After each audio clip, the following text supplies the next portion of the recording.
Hey y'all, this is Reverence for Impulse, and we are Weena and Tim, sister and brother. We're both into somatics and movement, and this season we're talking about relationships. And how the impulses towards connection, protection, and creation shape the way we come together. Thanks for following your impulse to listen in.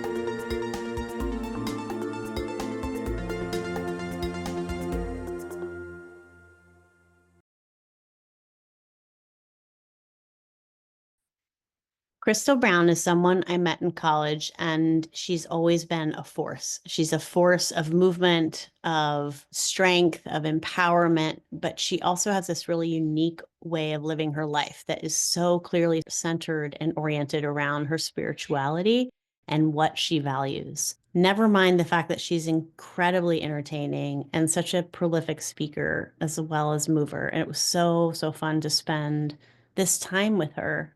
Making this podcast with Tim. Yeah, Crystal impressed me. I had never met her, and by the end of our conversation, I was just like, I went from feeling kind of low that morning to like having kind of hallelujah feelings by the end. She shines, she motivates, she laughs, she queries, and she comes back to what's essential and what's fundamental. It was a great combo. So here she is. Stay tuned for Crystal.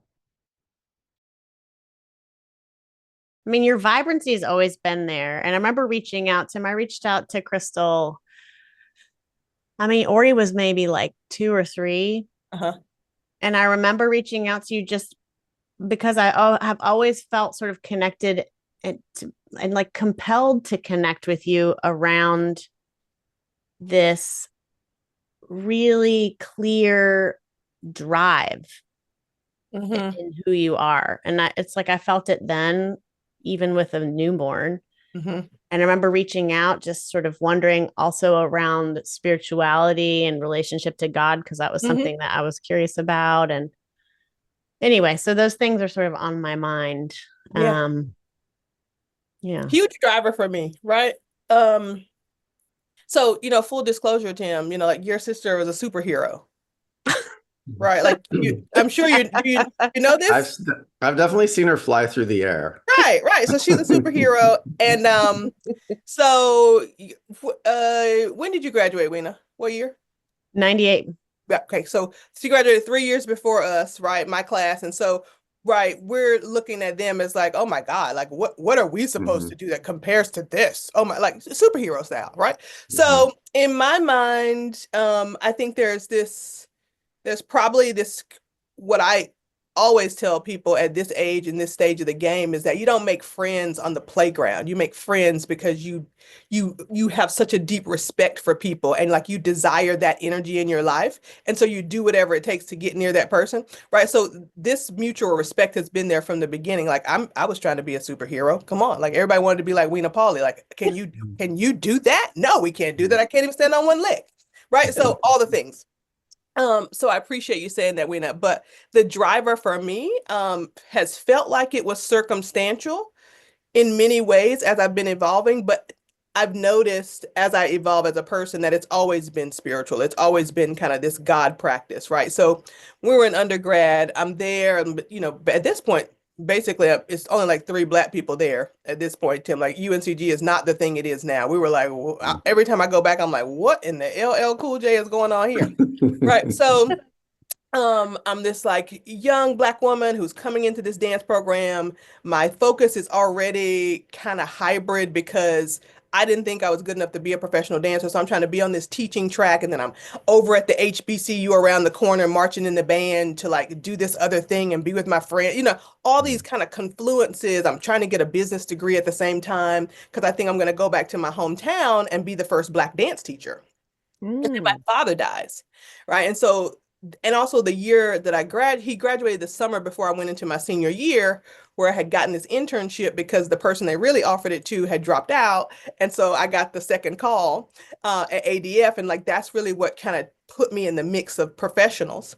So then my dad dies, and then I take myself on this independent study trip to California, to the International Association of Blacks in Dance Conference, which nobody in our department had heard of.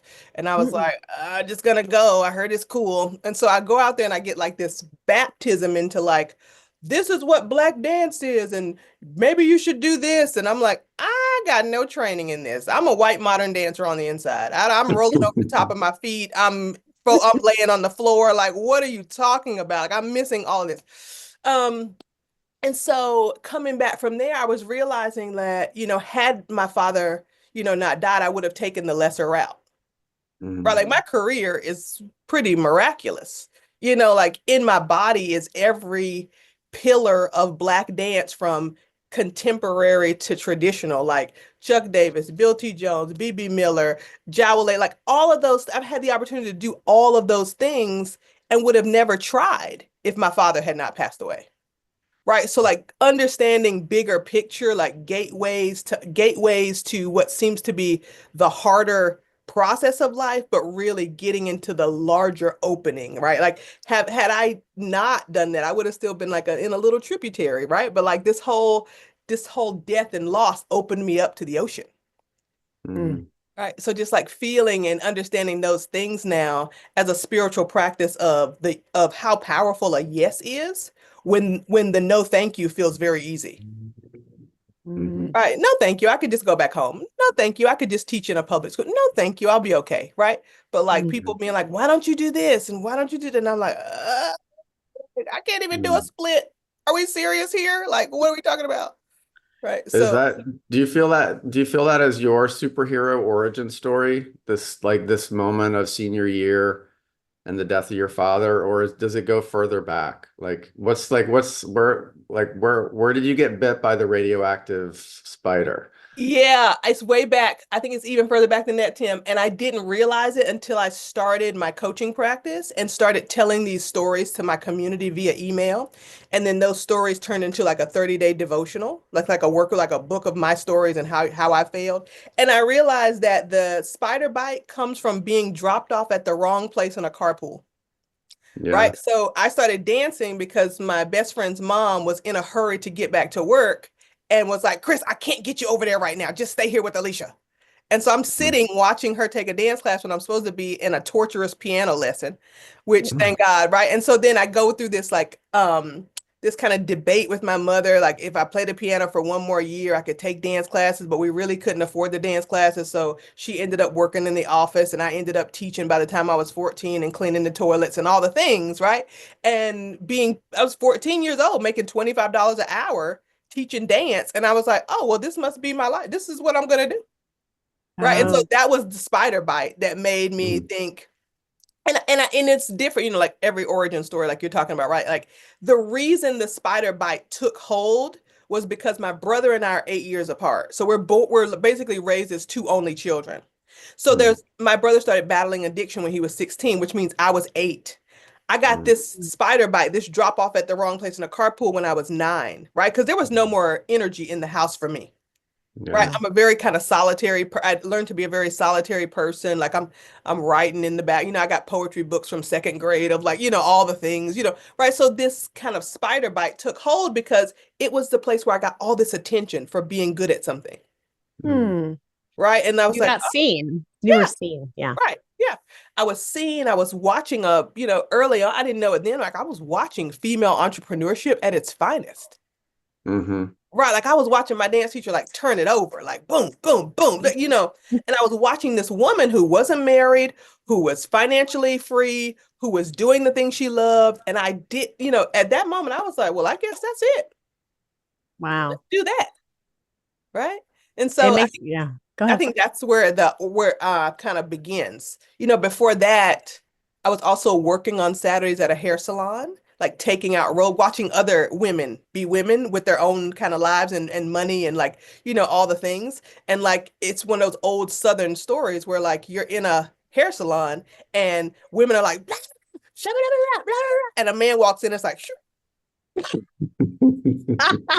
Right. And so like I was in that kind of environment as well where I could see that like, regardless of what people want to call it, whether they're in a church or out of a church, right? Holy spaces are holy spaces. Right. And it was sacred towards women, which I think was again like this catalyst for me to be in New York and be dancing in these big companies and not feel like it was my first choice, but meeting all these other women who wanted to be in those rooms and then building a company that was for women to collaborate and get seen by other people, right? So it was like kind of, again, like when I started thinking about it, Tim, I think about all these seeds and Hmm. webs and how they got kind of Yeah. implanted in my consciousness early, and that none of what I've been doing for the last 20, 30 years has really been my idea. Hmm. Right. Mm-hmm. I've just Yeah, been saying yes. Yeah. there's always that bite, but it's like it's way more complex than that, Hmm. right? Yeah. Yeah. That's the distilled down version for a 2 hour movie. But Yeah. like, Right. Right. Right. Right. yeah, yeah. What are I'm curious about that idea of holy spaces or sacred Yeah. spaces. Yeah. And like where is that in your life now? Where do you feel like I don't the word I would use is maybe like the most settled and juicy at the same time. Just sort of Yeah. like it's like, you know, that kind of a where is that space, physical or Yeah. otherwise these days? Right now it's on the other side of this wall in Yeah. front of an altar where I sit every morning. Hmm. I've always had a deep curiosity for how people find God. And then I've had a deep curiosity of how they practice staying close to that frequency. Right. And Hmm. so my practice kind of entails this whole morning ritual, which at this point in my life, I actually don't talk to another human being until it's done. Right. And I have that leisure at this point in my life. Right. As it hasn't always been like that. So I just want to Mhm. say that in case other people are listening to this. If you don't have 2 hours in the morning, don't worry. Like, Right. but at this point in my life, like if I don't have it, I'm not myself. Hmm. Right. So and it's pretty leisurely. But I sit on this zafu on the other side of this meditation cushion that is comprised of like this, nice zafu, but also what wraps around me is the same pillow that I used to sleep with when I was pregnant. Right. So that's the thing. Instead of buying like the nice bolsters for my knees, like I use the thing that's already been close to me, which is important to me. And I read through spiritual texts in the morning. I sit, I listen, I write. And then whatever comes up, I feel like is the work of the day. Mm-hmm. Not that I don't have emails to answer, but like that's the thing I'm working on during the day, right? Hmm. I talk to my clients a lot of times about you have wonderful, extensive to-do list, but they're not attached to a to-be list. So what you're doing has no connection to who you are, right? Mm-hmm. So in the I've things I need to do on my agenda, right? But at the same time, if I'm not being a person of love, if I'm not being a person of increase, if I'm not being patient, if I'm not being kind, then in those things, I have the propensity to get busy, which people love the energy of busy. I don't particularly like it. I'm a recovering workaholic. I know what it's Hmm. like to hit rock bottom as a workaholic and forget to shower for 30 days because you're doing Hmm. something. And I Yeah. want to never go back there because I could have those blinders on really quickly because it gives me a lot of good feelings of Right. accomplishment, Yeah. but it doesn't actually bring the attributes of who I am to the surface in an authentic way. So I try to find that holy, kind of sacred, kind of quiet place before I delve into the noise of the day. Mm. Hmm. Which makes me then be able to tap into it in the middle of the day of like, oh, whoa, whoa, whoa, whoa. Right. Y'all are doing too much. And I gotta go. I gotta like, give me a minute. Like my secretary Hmm. came in my office the other day at the college and was like, what are you doing? Are you talking to yourself? I was like, I'm praying. It happens several times a day because that meeting Hmm. was a bunch of BS and I can't even get stuck in that all day. I gotta get Hmm. back to Crystal, you know? So Hmm. just like thinking through um where those spaces are, I think the deepest one that once people have a connection or have a practice, the deepest one is right inside you. Hmm. But you got to practice getting to it somewhere else so you can take it with you everywhere. Hmm. Yeah. Yeah, It I makes think me that think of, oh, go ahead, Tim. I was just gonna say, like on that note, like there have been times where I really tapped into what it's like to be like a completely loving presence to myself. Mm-hmm. Like every step of the way, baby Tim, 4 year old, 6 year old, Yep. and he's 52 now, so Yeah. he's working his way up. Looking good. Like, but like I'll think about like all of those. I'll think about me in that relationship, me in this relationship. I'll think about like me yesterday. I'll think about the food that I but I'll get to this place where I feel so sweet about the whole person that I am, the Yeah. whole person that I am. Yep. And there is nothing I have tasted or felt that is sweeter than that loving regard, absolute towards a complete sense of me. And it can be elusive, and Yeah. practices help get us there, but like I wish I wish that feeling for everybody. And the way you're talking about it, it sounds kind of like what I've registered inside of myself. And it's Yeah. like that is the shit right there. That is um, you Yeah. know, Yeah. right there. It's the thing that people Yeah. are really fighting for these days. I think it's when I started my coaching practice and started to see clients on a more regular basis, because that's another part of my sacred space had been in the studio with people I trust to see me, and they knew the magic, but I knew the magic, but I didn't think we were going to give the magic to muggles, Mm. to Mhm. no mages. I didn't think we were going to bring the magic out of. And then I realized, oh, if I don't show the world Christal or give her another name, Coach Christal, like if I don't give them that, then I'm really being selfish, Mm. right? It's not in service. Yeah. Right, it's not in service, Yeah. and it's a form of fear. It's a form Oh, of, yeah. oh, they won't understand, or they're not ready, which is really not about them. That's about me. Yeah. Mhm. Yeah. Right. So I hear you, Tim, and I just feel like more and more people are trying to find that. And it's been given so many constructs and connections to power rather than intuition, that we lose track of where we go to get it. Mm-hmm. Yeah. Yeah. It makes me think of impulse. Like I talk about that a lot. And Uh-huh. I think about the impulse towards practice as like a thing that you hear or you follow or you don't follow or Mhm. you accompany, or there are different relationships to that impulse. And there are times where, um, for example, like in authentic movement, I can start with that feeling of impulse that feels very much like self-regard, kind of like an understanding of a sort of essential self. Mhm. But then it there's something that can shift where it feels no longer like me or mine.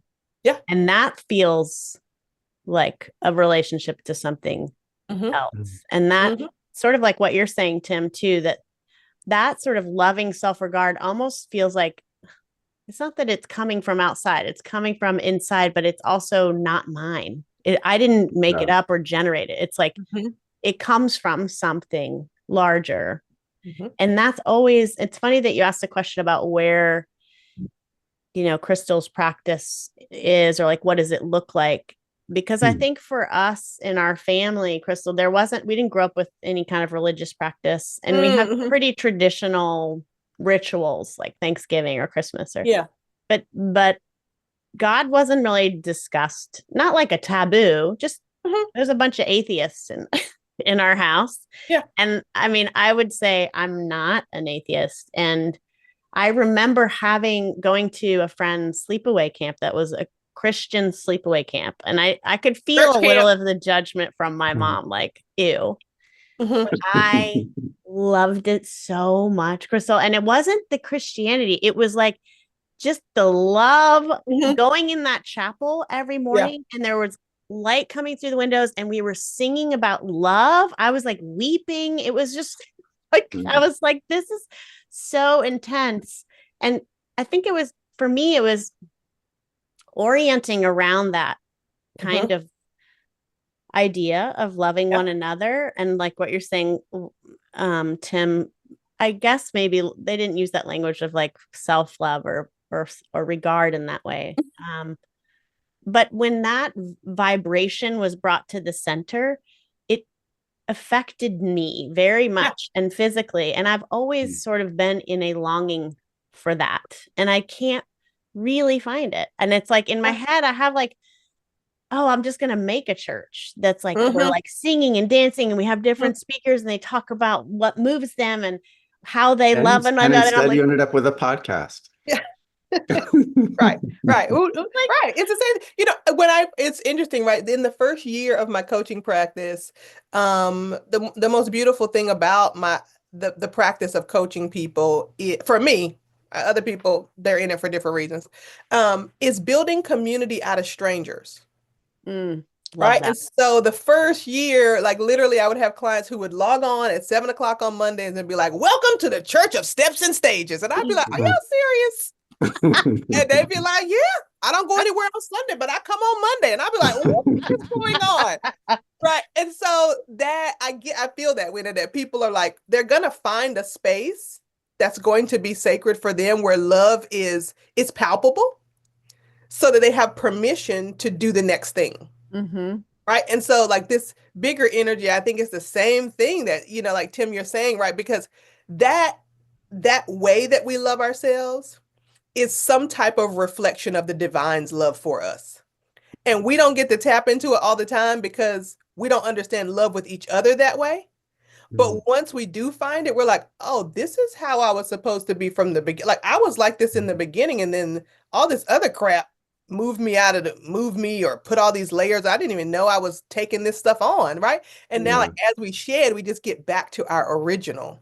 We shut him off. Like I shut him off, and like crying is like the number one. It's sort of like it's like you're like crying it out, shaking it out. I walked the dog yesterday morning. And I came to this, I was driving back. It's a short distance, but it's easier with the dog to take her in the car. I stop at a light. I'm listening to this radio station that started in the Bay Area that's playing a lot of really beautiful music. And it's a community of cultivated music lovers. It's very communal. It's a good vibe radio station. Yeah. Some song I'd never heard of. And then the lyric was, "Now that I'm older." And I just started crying. I just started thinking about, I was like, Yeah. It was all the little words. Now Mm-hmm. I'm older. Now I'm older. What does it mean to be me older? What does it mean to be older? And at the same time, I look at the crosswalk and there's a couple people like together. Maybe one had the elbow of the other. And I cried like another harder wave where the feeling was all we want to do, really, all we really want to do is take care of each other. Yeah. That's it. Yeah. And I was just like, it's just that. And like when you talk about the layers, there is so much in the way of like this basic mammalian divine impulse of like mutual care. There's like so much in the way, and it's like there's so much in the way, and there's no space to go looking for it. Because we're too busy. We're too busy to go look for it. Like we're too busy to like take time to sit down. We're too busy to tell the kids what really is happening. I loved COVID because people were like, "Are you I crazy?" know, I did too. Yeah, I loved it. I loved it because I said to my kid, I'm not going to try to homeschool you because I value our relationship too much. And you don't like me as a teacher because I'm not playing these games with you. Yeah. But at any moment during this year, if I do anything that you have a question about, we're not going to do the short answer. I'm going to tell you the whole story. Because if something happens to me, I don't want anybody telling you who your mama was. Right? Because at this point, I've lost both of my parents, right? And so I have all these questions, and I'm never going to put him in a situation where someone says, "Oh, your mama." I want him to have such a clear idea of me. He'd be like, "That ain't mama didn't say that." I don't know. I don't know who you talking about, but that ain't my mama. Maybe you met somebody else, but Christal didn't say that. Like I want him to be so clear about my faults, my gifts, my talents, my mishaps, my misgivings, my angers. I want him to see the whole person, right? Because if I, in my parenting, allow him to let me stay on that pedestal too long, then when I do falter, when I need him later, he won't be able to help. He'll be so devastated. Right?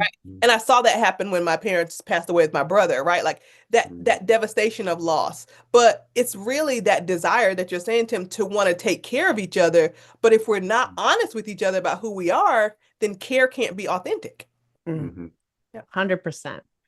Yeah. I love that you said that you're going to give the long answer. And it also makes me feel into what I feel is I regret. Like after COVID is Uh-huh. the time that I took with my kids to do stuff. I mean, we sort of potted up with another family Yeah. right away before school even was out. Cause we were like, Yeah. this is happening. They were a little bit of like the prepper style. So they had it all thought they knew exactly what to They do. had dry food. They were ready for the Armageddon. Yeah. But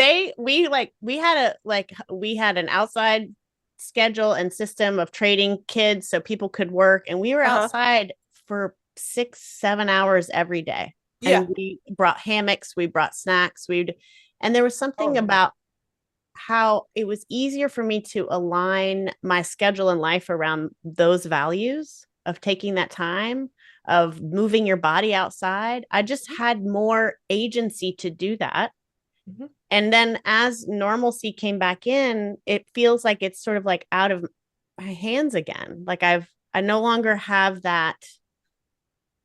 I mean, I want to say control, I guess, of the schedule. Although, of course, I am like the master family scheduler, but it's Uh-huh. still, Yeah.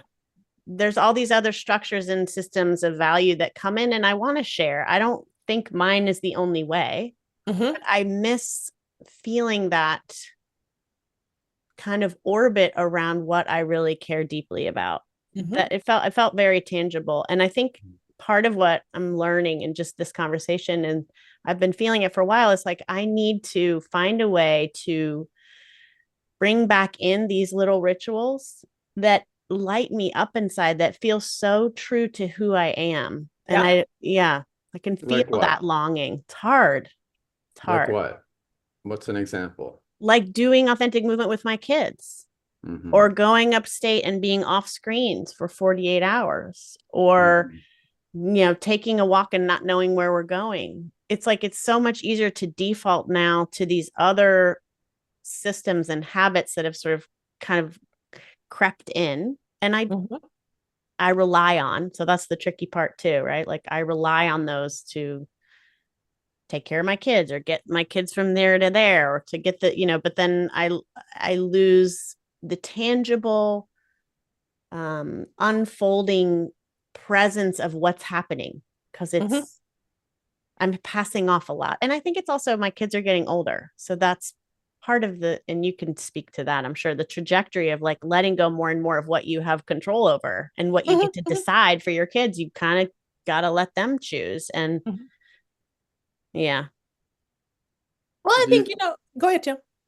Oh, I was just gonna say, do you think, given like on this theme of like all these things, like if COVID removed some of this like noise and structure and gave us a space to dive deeper into some of this authenticity of long answers, of like full viewings of like, do you think that all of this has to come down or shift, or like what do you like? Because yeah, I'm curious, like Christal, how you view that, because it's like fundamental shifts seem elusive on a larger scale. Mm-hmm. Mm-hmm. Yep. That's great. I love that you use the word fundamentals. And I also love the fact that you were talking about crying earlier, because I cry all the time. I just think it's spiritual hygiene. Like my Hmm. eyes just Yeah. leak. I don't stop talking. I'm just like, it's happening. Um, So the other part of that, Tim, that I really love is something that one of my coaches told me. Marquell told me this in the last couple years. He said, "Crystal, it doesn't matter what the game is, fundamentals don't change." Mhm. Right. And so what has happened is that people have jumped into the game of life having never learned fundamentals.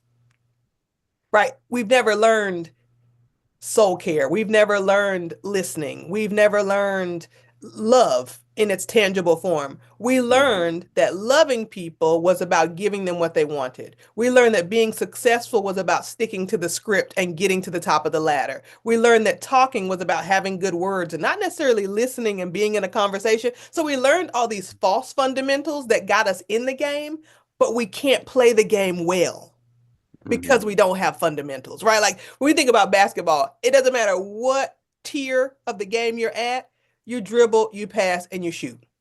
Those are the fundamentals, right? Every player at any level of the game goes to practice dribbling, passing, and shooting, right? We come to our lives every day with this kind of fear that we don't know what to do. Like, When really what we found in COVID is, here are the values we would love in the life we're designing by like vision rather than default. And so we learn these things, and now it's time to practice holding on to them, like we're practicing holding on to that God frequency and not losing it in the middle of the day. Right. So developing the rituals of practice that align with the thing we would love rather than the thing we're used to, because the thing we're used to has all kinds of mechanisms behind it. Right. We know how to scroll, we know how to schedule, we know how to call it, we know how to get there, we know how to get past the test, but we don't know what the test and the learning is for because we haven't really seen ourselves in a place of freedom. Right. So for me, coming out of COVID, I was like, oh yeah, my primetime shower, 1 p.m. Yeah. That whole shower in the morning or shower at night, that's not me. I like to get up, get through my morning ritual, bang out some emails, check off some things on the list. By that time, have some breakfast, then like talk to a couple people. And then I'm like, okay, reboot shower, 1 o'clock, let's go. Alexa, play the playlist. Then out of there, I'm ready to like go teach a class or do some other things or be ready to talk to clients at 7 o'clock. That's my ideal powerful schedule, right? Do I get to do that every day? No, because some other things need to be done. Sometimes I'm on the road for 14 days at a time. But I bring my rituals with me. That morning routine does not change, whether I'm in a hotel, another time zone, none of that, right? But I know now what's optimal for me as an individual. So those fundamentals of space, time, and refreshing have to be a component of my day every day. Might not happen the same, but they do. Do you feel like you're bringing your holding of and centering of these fundamentals to like something that is teaching dance? Yeah. Like how is that, like how are you not just being a dance teacher? Oh, yeah. Well, I think I've not been a dance teacher for I don't think I've ever just been a dance teacher. How could you? I think anybody who's ever taken my class has been like, what did you just say? Get me to stand on one leg? Because I don't even, was that about God? I just thought it was a technique class. I don't know. Right. So that's one. As I just tell kids, even the mantra we started with, that mantra didn't start in my coaching practice. It started in my teaching practice. Right. Students are running from here to there, here to there. Like, listen, a lot of things happened before this. I guarantee a lot of things are going to happen after this, but I promise to be here with you now. Please just be here with me now. Right. Tune into you. And I promise you, by the time you leave, whatever was bothering you, you'll have a solution. We are dwelling in the land of solution. All we're doing is trying to align ourselves physically, mentally, spiritually, emotionally, right? Because what I think, probably Tim, from having a sister who's a superhero, right? Like the practice of dancing has nothing to do with the movement. Right. You are trying to tap into a technology that allows the imagination to become in charge of the body. Right. And so a lot of times we miss that and we're so focused on I can hold it up. Nothing about that is sustainable. Right. And so we also that's the life lesson. Nothing about the things you can feel in control of are sustainable longer than your momentary control. Can't control other people, can't control other things, can't control other spaces, right? So, time. Right. So it's all about being so integrated in your own alignment, right? Like hips over knees, knees over toes. That's how you stand still for it. Like that's how you stand up on something, right? But also like mind, body, heart, spirit, flesh, like coming together for the outcome of freedom, right? Because that's another thing that me and my coach, because I feel like if you got a coach that don't have a coach, you in the wrong room, right? You got somebody who thinks they know it all, right? So my coach and I were talking about this before too this year, just thinking about what are you optimizing your life for, right? And so we sometimes think, oh, we're optimizing to retire on time, to have freedom, to get the kids through college. I'm optimizing for freedom. That's my whole day. My whole life is geared towards optimizing for freedom, which means I have the ability to respond to intuition and opportunity in the moment. And I have the resources to be able to afford my own mistakes, right? That's my definition of freedom. Because at this point, I don't have family. I mean, I have like four first cousins, right? Like they're all older than me. I'm the baby. Like I got a 14-year-old. I'm by this world standards. I'm a parent who's single, right? Like when I do something, I gotta be comfortable that I'm gonna have my own back. And if Mm. I get stuck in that dwelling of like, well, I don't want to do it because if it messes up, then then I won't have anybody to help me. And then like that victim mentality will keep me constantly questioning my own power. That's not freedom, right? So I want to be in that regard of if I do something and it's an amazing opportunity or it falls short, I'm still okay. Yeah. Right. And that takes us back to like, having the 3-month old, right? Because many people don't know, like when Gabe was probably 1, I was living on welfare in New York City. I owned an apartment, but we were renting out the back room, which was the bedroom to make ends meet. Like the front room, the living room was my bedroom, my office, his everything, right? Playpen. All those things were happening simultaneously. So the big thing that I've learned, especially in the past 4 years since COVID, is that if I bet on me and I quote unquote lose, then what's the worst thing that could happen? Mm. Right? Like we've done it. We've lived with less. Right? Mhm. Like that's not a loss for me. That's a whoa, we did it bigger than most people will ever try to do. Right? We had faith enough to do something so big that it took all the resources we had and we still made it happen. And now if we've done it once, we can do it again. Right? Every millionaire that we read about, Bill Gazillionaire, has lost their first million. Mm. Right? And they didn't care about losing it. They cared about going back and remembering the fundamentals that built it. Because if you got the fundamentals, you can do it again. Mm. Right? Do you have in your fundamentals the care you receive also? Like who is your Yeah. who's looking after Christal? Yeah. So I have a care team. Yeah. Yeah. And I think it's interesting, right? Because all people ask me this, usually, Tim, they ask me this in regard to having been single for 14 years. So Mm. people are like, how are you doing that? Because, okay, and just full disclosure, put this on the podcast or not. Full disclosure, there out of those, my son is 14. I separated from his father when he was 1. So I've been single for 13 and a half years. Out of those 13 and a half years, I've been abstinent for 13 years.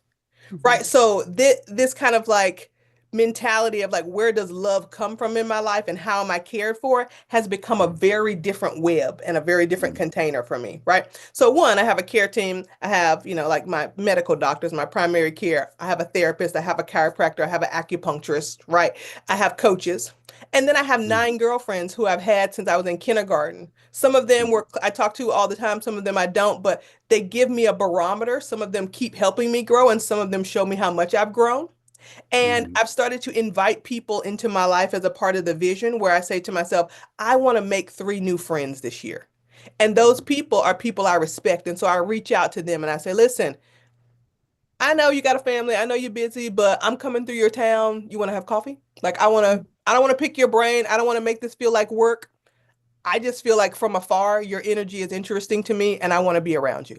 That's why we do this podcast, and that's why you're on it today. I do. Right.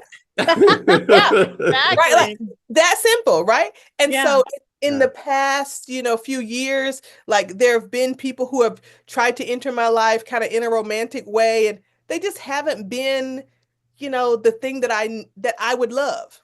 And I think that's another thing. In the vision, there's a very clear person I would love. There's a very clear type of person that I feel like, is integrated into this life. And I also have the ability to say and do that because my son's father was an amazing partner in bringing forth the human being that is our son who needed to teach both of us a lot of things. But I had already been engaged before that and canceled a wedding to one of the loves of my life. Right. And Mm. so I have been loved deeply, unconditionally, profoundly, right? We are still friends. His mother and I talk all the time, right?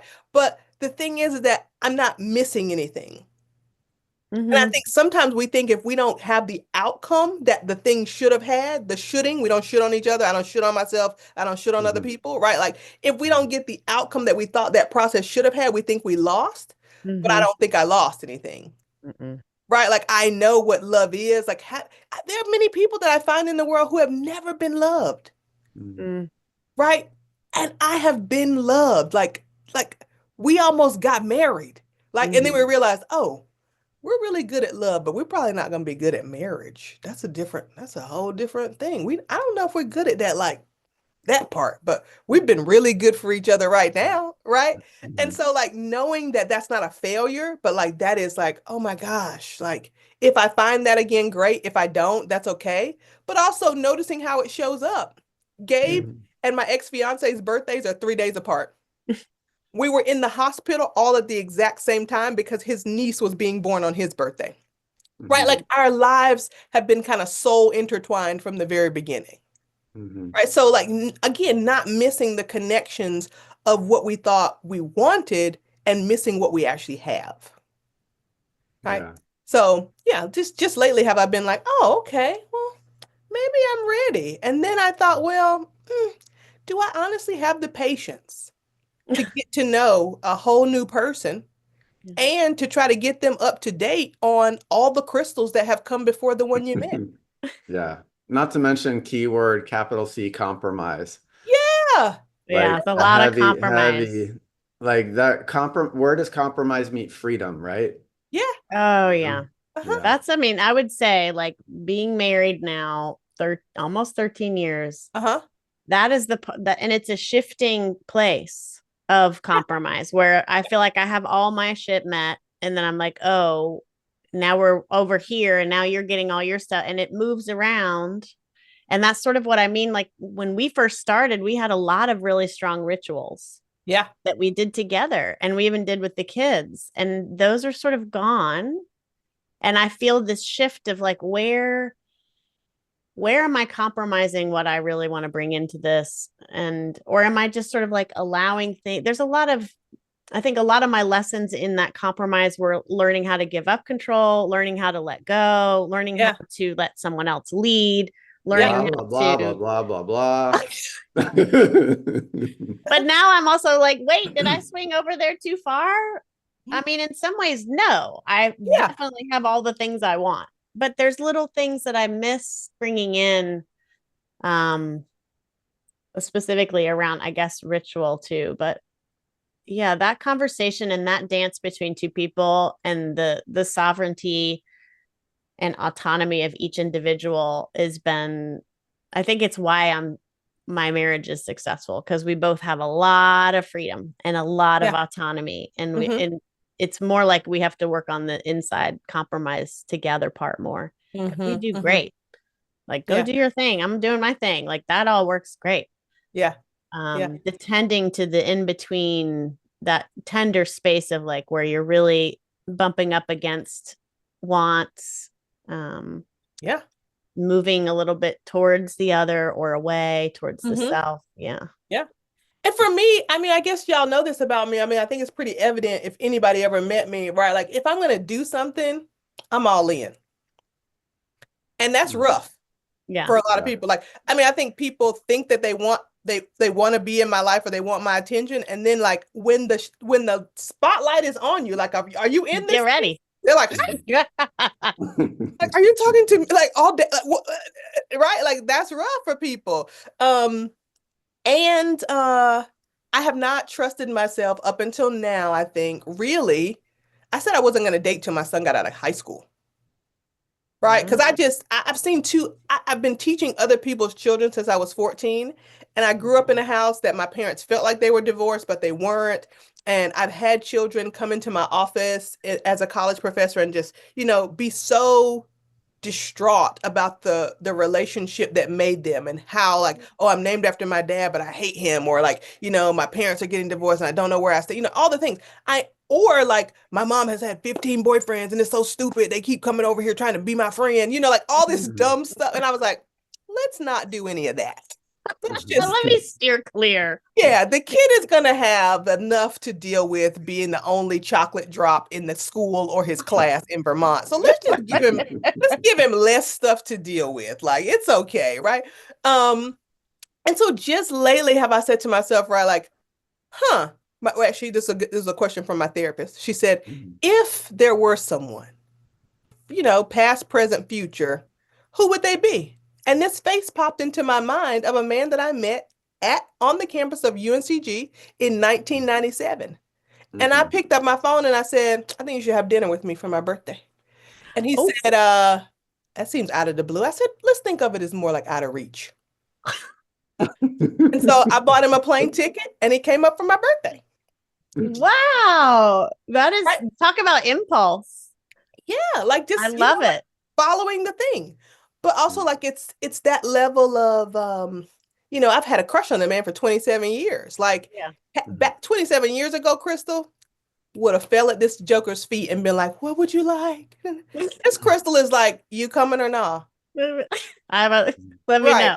Okay, yeah, because if you don't want, I mean, we could do something else. Like, where do you want to eat? What state? Like, we could be anywhere at this point. Whatever, we're grown. Like, that is a different type of relating to each other. Yeah. Right? Of like, Adult.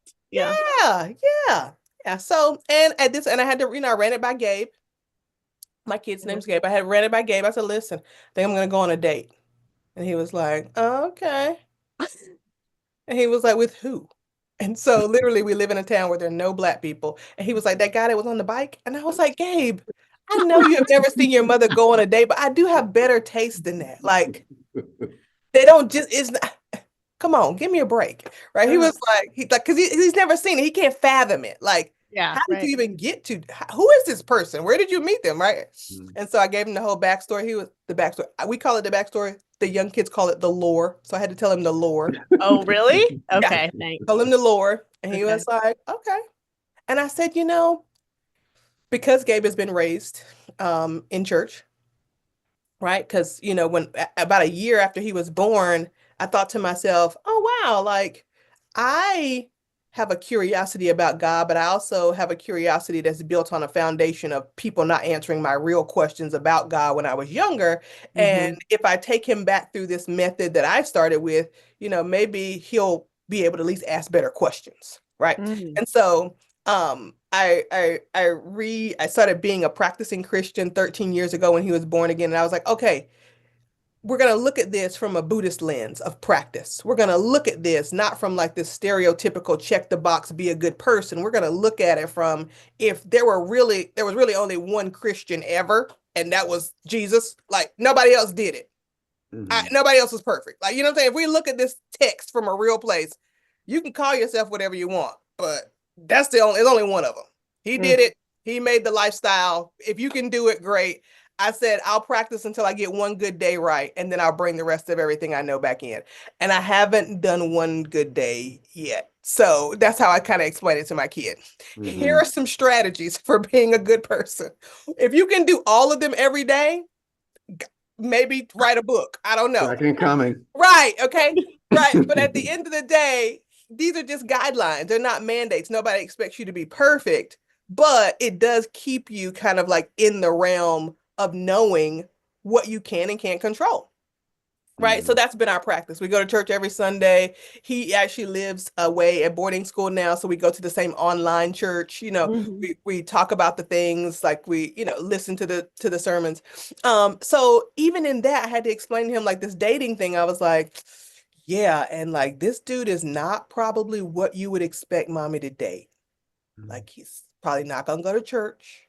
And yeah, he thinks a lot. He thinks about some other things. And he was like, okay, but is he nice? And I was like, yeah, he's nice. Right. So getting kind of that clarity for him that righteousness is not won by doing. Right. And so getting that out of the box too, of like, is he a good person because he reads his Bible? Right. Has he read the Bible probably before in his life? Yeah. Did it click for him? No. Like, is he still living? All the things that come with that mechanism of humanity, spirituality, and then real authentic relationship. So, I mean, I have his permission at this point to date the dude, but we'll see how it goes. Yeah. When is your birthday? It was November 14th. Okay. So you had that visit. First date happened. Second first date date was like 3 days long. Okay. Yeah. Wow. Second date TBD. Tomorrow. Yeah. Next date. Yeah, I can't because I mean we live far away. We live far from each other. And I'm just kind of at the point too where I'm like, I mean, was the first date a fluke? Like we gotta figure this out. Right. You came to where I live. That was great. I'm gonna come to where you live. We'll see what happens, Yeah. And I was like, so is it going to be and I was just really honest also, Tim. I think, honesty is something that comes with confidence. And sometimes we have false confidence where we like pretend that we're something that we're not. And so literally, he was like, hey, I said, is it going to be another 8 years before I see you? And he was like, I hope not. And I was like, so he was like, when's the next time you're going to be down here? And I was like, when do you want me to be? We're grown. Like, I don't, Yeah. doesn't need to be on We my can calendar. decide. Like, Right. like what? Yeah. So, yeah. When Maybe you- sometime towards the end of next year or the year after, not sure. Yeah, you're right. Let's get specific. Right. I'm Yeah. like, what are you talking about? I was like, how about I be there next week? And he was like, oh, okay. And I Yeah. was like, what are you doing? Just Yeah. say what you want.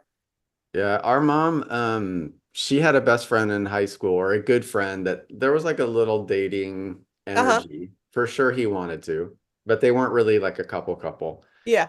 And when my first semester at school, I went to school in Ohio, and he lived nearby because that's where she grew up, and he had sort of circled back around through his travels in Vietnam and all that kind of stuff. And so she put me in touch with them. They'd had like some kind of contact, and Well, she basically dated his best friend in high school. The Yeah. scandal. But they found each other about 20 something years later, more. Yeah. Reconnected because I hung out with him a couple times as like a friend or ally in my area where I didn't know Yeah. anybody. They started talking on the phone every day. They started doing the visits, and for me it was really beautiful to see, having seen my mom and dad get divorced, having seen them both date. Maybe my dad was a little bit more datey than my mom, I guess. My mom got remarried again also for a little bit of time. So we had the whole stepdad, stepsisters, blah, blah, blah. Watching somebody like come from that stage of life and how they reconnected with another adult who, in this case, they shared some history with, like you were on campus with this guy, it sounds like. And like, yeah, it's a very different perspective looking back than like dating. Yeah. Yeah. It really is that grown perspective. Right. And yeah. Because when you get to like 40s, 50s, you got to just say the truth, right? Like, Yeah. there's more life behind me than there is in front of me. Like, if I don't actually like being around you, then No, I don't have time for that. who cares about the good morning text if I actually don't like you? Like, Yeah. I don't need to just insert person here. Like, if you're not making the thing better, no, thank you. Yeah. Yeah. Well, they ended up being married, and he was our stepdad, and To finish the story. Yeah. He was like, he was like a gift in all of our lives. He passed a couple of years ago, like 2.5 years ago, but yeah. Wow. Yeah. Wow. Yeah. Yeah. Bruce is his name. Just want to say that. I love it. Yeah. Bruce brought it back. Yeah. did. You probably met him because he came to UNCG for shows and stuff with my mom. You probably did. I love that. I love it. It puts a whole new meaning on what the kids are saying, spinning the block. Oh, is that what they say? Yeah, they say, when you spin the block on somebody, it better be worth it. Like, if you coming back around. Yeah. Yeah. Yeah. Yeah. Yeah, I like to stay close to the kids. I'm like, what does that mean? I know. Yeah. I had one question, but I also noticed the time, and I want to. You're fine. Go for it. Because I'm coming back to the church thing, because I'm always like, how does it? So bring me back. Come on. You're in Vermont, and did you find a church? And was it a Black church, or did you find your people? Yeah. So how did you? So this is interesting too, right? Because the reason I came back to Christianity was because so my son's father and I were separating.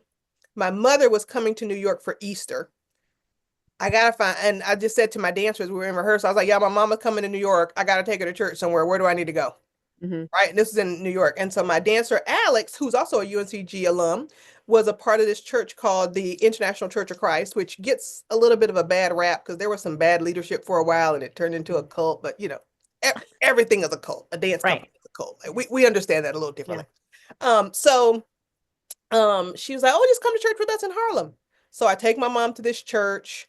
The day before I go to this church, just the reality of separating from a person is that I get served with these custody papers for my child. And I was like, have you lost your ever loving mind?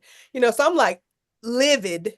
I'm Mhm. angry in a way that like I'm not, I like anger that's really attached to disappointment and fraudulent, just it's just I'm angry in a different way. So I'm sitting in church and I'm like weeping. And then I notice like people are, there's when the pastor is talking about the scripture, I'm noticing that I cannot turn in this book to where he's saying as quickly as the people around me. And it might seem superficial, right? But I was raised in church in a little town Right. So in the they're like, go South, to page 68 or or just like, like the book of Acts, and you know oh, which side of the book it's in at least. And I'm yeah. like in the table of contents at this point, like, oh, where should I go? Right. And I was like, wow, this is far removed, right? And I Yeah. was just my great aunt, her name was Reverend Cozell M. Wilson, who was like the matriarch of our family. Um, I just remember spending time with her, and the rest of our family had really contentious relationships with her because, and I just realized this in my older life of like, they despised her for who she was, but they always needed her. Mm. Right? They were like, oh, she thinks she's so high and mighty. Da, da, da, da, da, da, da. But then they were like, dang, I really need her to loan me $100. Like, like they needed her, but they despised her practice, right? And so I just in our family now, like when people joke, they're like, oh, you just like Cozell. Right. And so I get that in a different way. Mm-hmm. But I just remember like her practice.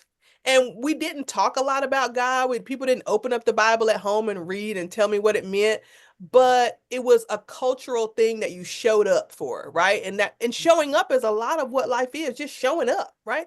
And so we were in church that day. I'm like, Gabe is there. He's like maybe one. He's in the class with the kids. I'm sitting there in this church service bawling on this kind of like resurrection Sunday, right? Like this is like where you come back to life. It's like Phoenix rising type of thing. Mm-hmm. And I was there, and these women who were friends of Alex's said, do you want to study the Bible with us? And I was like, sure, why not? Right? Mm-hmm. Yeah, let's do it. Right? Because I love God. I love any way that people find God. And like, you're gonna study with me? Yeah, yeah. So a group of women started studying the Bible with me. And I was meeting them probably like once a week or so, and I'm going through this custody battle, and they kind of become the like container for me to kind of bounce off of and not like throw my whole life out the window, right? They're just like in this circle around me of like, okay, great, let's pray about it. Let's do this, let's do that. Not trying to control the situation, but really just trying to stay in it and stay present with me, to the point where one day I went to one of the women's house to kind of do this study, and I saw an eviction notice on her door. And I was like, so what do we need to do? Do we need to call somebody? She was like, we've done what we needed to do. Like, we prayed about it. And I had never seen faith in action that way. Of like, God is in control. We've done what we can do. And now we wait. But in the middle of the waiting, we don't stop doing the work of God. Like, and I was just like, you want to sit here and study the Bible with me? Like, should we be like in line somewhere trying to get a little money? So like, what do we need to do? And she was like, that ain't it. And it blew my mind, because I had never seen Christianity with that level of submission. Because that's not what we're shown. That's not what we're taught. Right? Like, so I was like, oh wow, like this is real deal. Like, you're really looking at this book like as a tool for transformation, not for getting what you want. Or having power over other people, right? Like, so that's what kind of opened me up. And I studied the Bible with these women. One of them I had worked with at this organization in the South Bronx, and we didn't like each other, and now we're like best friends. Like, it just totally changed the way we saw each other. And yeah, so then I studied the Bible with them. I got baptized into that church, which is like the third or fourth time I had been baptized in my life, right? The first time I was a little kid, nobody knew. Second time I was in high school when me and my girlfriends found our own church separate from our families. The third time was when we were in Greensboro, and my father had passed away, and I became the minister of dance at New Light Missionary Baptist Church, right? And so then this was like my fourth time getting dunked in the water, and I was like, okay, this one is for real. I get it now, right? Like, 'cause it's all a thing. And was baptized in somebody's house, in somebody's apartment, right? Just like in the tub, like, boom, here we go. This is how we're going to start this chapter again. And then, yeah, just started really studying the Bible as a tool for transformation, right? And not that's what like, led you, like, in when you say you go to church in Vermont, it's yeah, connected with this church. it's an international fellowship of churches. Oh, I see. Right. Okay. So when we came to Vermont, we just went to the one that was here. Okay. I mean, we've gone to Zambia and gotten off the plane and people come pick us up from this church, right? Like Okay. just loving like the international portion of it also made it real to me because I had never been to a church where, you know, in New York City, when they have regional services, you go to like Jacob Javits Yeah. Oh, and it's wow. white, Yeah. black, Asian, Hispanic, like Russian, like you see every color, right? And that was something I had never seen either, being growing up in the South. Yeah. So you either go to the black church or the white church. Right. You're Episcopal or you Methodist. You're Baptist or you Right. right. Yeah. And so like it just I had never seen faith and diversity look like that. Yeah. Right. And did you see, because I have this sense while you're talking, Yeah. especially when you talk about that relationship that shifted with the woman you had worked with before. Yeah. Like I think you're like in my experience of America, Yeah. you're an unusual Christian. And Yeah. like I'm, you know, and I mean that just because of like people do what people do, money Yeah. is what people, you know, all the non-fundamentals, all the noise that we were talking about before is fully Yeah. part of Christianity, a part of Yeah. all these organized structures. So I wonder, like, if you are an unusual International Church of Christ member, like, not that you don't resonate and not that that Venn diagram doesn't hold you tight Oh, and all I that, love it. but Yeah, like, I know. I love it. Yeah. like, did you meet other, like, I think people probably have to, like, you're people who are like fully, that's what they know, that's their zone. Yeah. You've traveled all the way around and come back to that zone. And so like you're a little like they probably need to get to know you. They probably need to figure out what she's talking about. Coaching, Buddhism, altar. Yeah. Like what what kind of a Christian is this? And like Yeah. so when you go to like the full meeting type stuff, do you feel like you find like other yous there? Or do you feel like a standout really in some ways? I think I have found other people like me, right? Because Yeah. one of the things about this church early on, and I wasn't a part of it then, is that they would have these like little small communities. Like in New York City, like there would be like most of the artists would go to the one in Manhattan. Mm-hmm. Right. And then most of the other people would go to the one in Brooklyn. Like so they had Mhm. these kind of cohorts of people, not intentionally, but that's just how it kind of shook down. Um, but what I do think, Tim, is I think in recent years, because of the racial unrest in America, people have started to detangle like the Christianity that you were taught with the one that you believe or the one that you practice. Right. And so those are three kind of different segments. And so I think what has strengthened me and being open enough to communicate with other traditional Christians is that my practice is so much stronger than theirs. Mm. And that's just like fundamentally who I am, right? Like I understand rehearsal, right? Like I understand, right, that, you know, when we read these texts that are juxtaposed as like Jesus and Buddha and how similar they were, like I understand where in scripture, in biblical scripture, that you could go right back to the Gita or to the Tao Te Ching and it's saying the exact same thing, right? So for me, I like to break open that safe space of security that people find in the rituals or in the rules of Christianity and ask them to like really explore the ritual they're practicing, not just the rule. Because the rule only gives you a false sense of power and the disappointment from losing track or from not following the rule erodes your self-confidence, which is not the goal of the practice. Yeah. I'm not getting what I want. Yeah, or like I didn't do it right. I'm sinning. Well, if we just go back a little bit to the epistemology of the word, sin means to miss the mark. It's an archery term. It's not a religious term.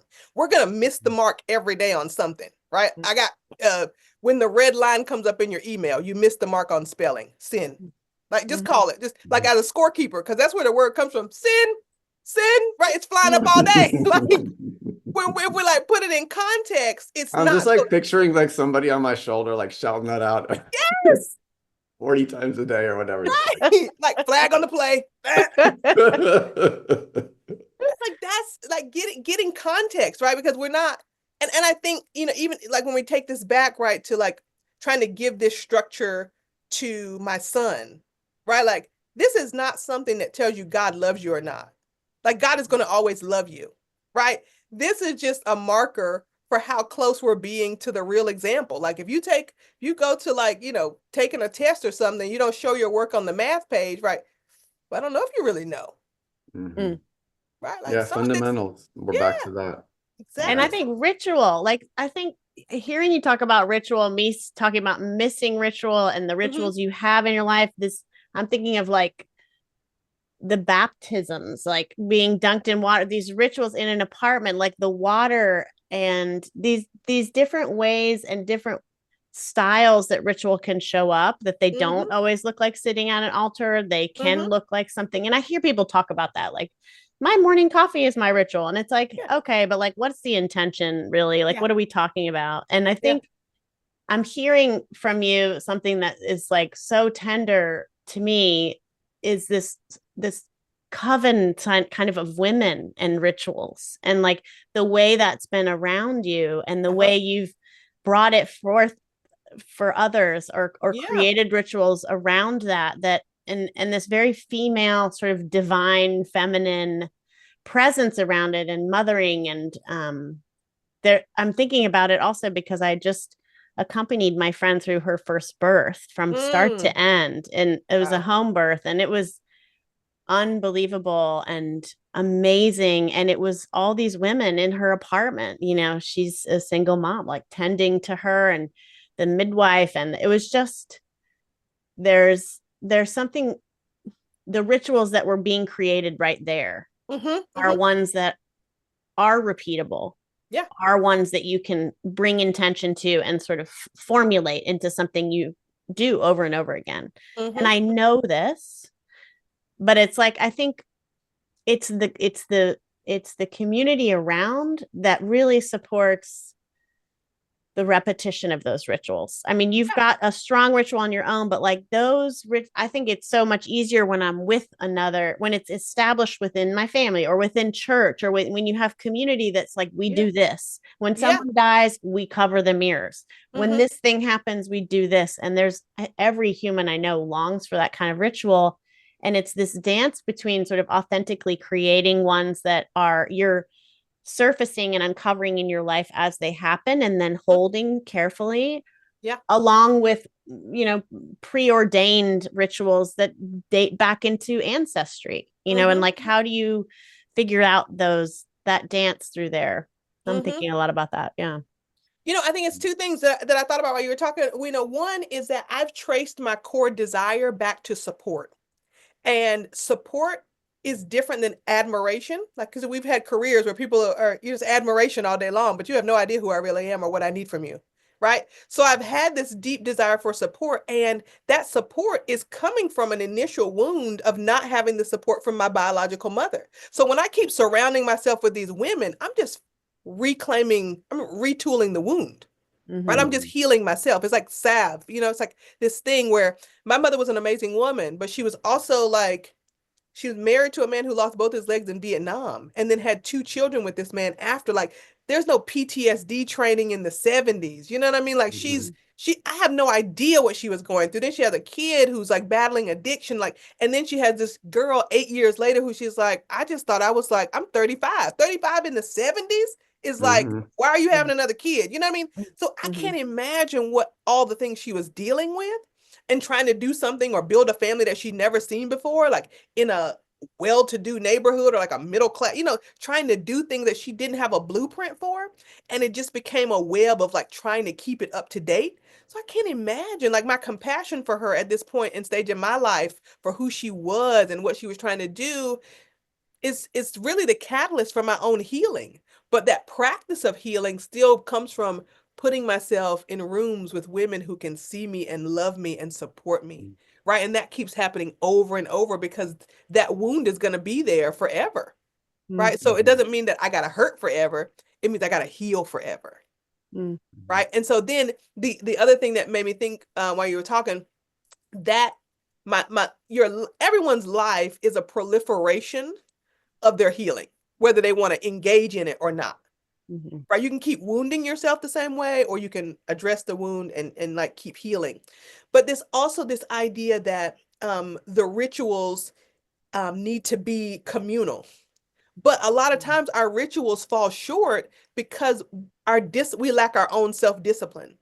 Right. So discipline in our community of Steps and Stages, we talk about discipline as the highest form of self-love. If I can do it for me, with me, then I know I love it. And then I can tell other people what I'm doing so they can support me in keeping it.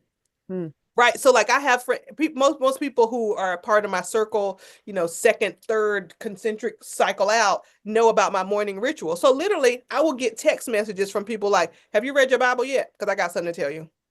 I ain't gonna tell you until you finish.